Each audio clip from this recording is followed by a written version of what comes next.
Ngayon po kasi 'di ba mainit yung issue ngayon sa mga anomalous na flood That's control right. projects. So, Mhm. syempre kung kayo po yung pala rin ng maging ombudsman, ano po yung magiging take ninyo dito?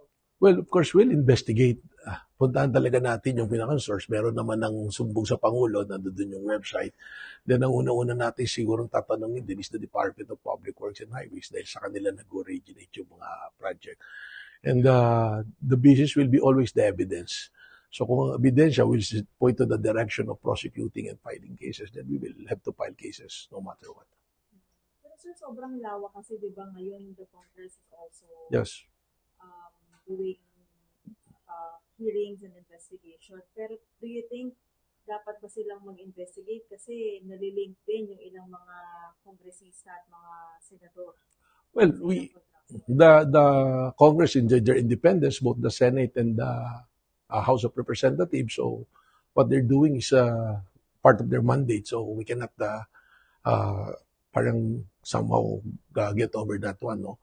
But if the Office of the Ombudsman, sila yung prime talaga na mandated by the Constitution and by the law to do the investigation and prosecute cases of corruptions at all levels. So, kung masyadong malawak, we have to start somewhere and stop somewhere. So, ang una-una natin gagawin, dapat siguro kung sino yung mga nakita mo nang dapat papailan, not because you're nitpicking or choosing somebody na pailan mo, kundi doon yung malinaw yung ebidensya na kailangan nating i-prosecute at kasuhan. Sir, gumawa po ng panel of prosecutors yung ombudsman for those projects. If ever po ba na napili kayo bilang next ombudsman, pagpapatuloy niyo po ba itong panel? And gagawa po ba kayo ng multi-proper investigation for lifestyle checks na?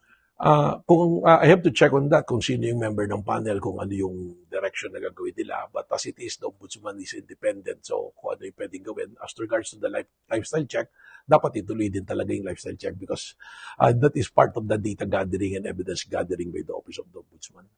Natanong kanina sir yung sa relationship among CSC, COA, Yes. and the ombudsman. Tingin niyo po ba, ano po bang problema ngayon? Bakit hindi po parang tight-knit itong mga constitutional bodies na to mandated to fight corruption? Well, sinabi ko nga kanina yan, in 2004, meron tinatawag na Solana Agreement wherein the Civil Service Commission and the Commission in Audit and the Office of the Ombudsman, they agreed na the sharing of information, sharing of documents para ma-prosecute yung mga dapat managot.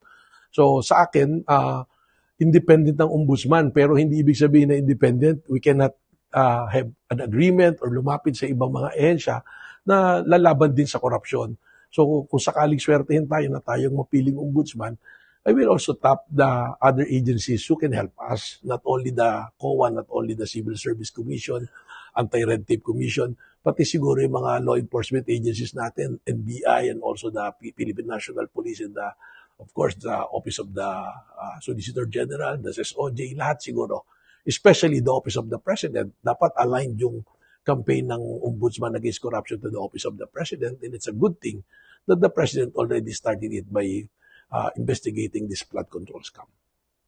Sir, last lang po.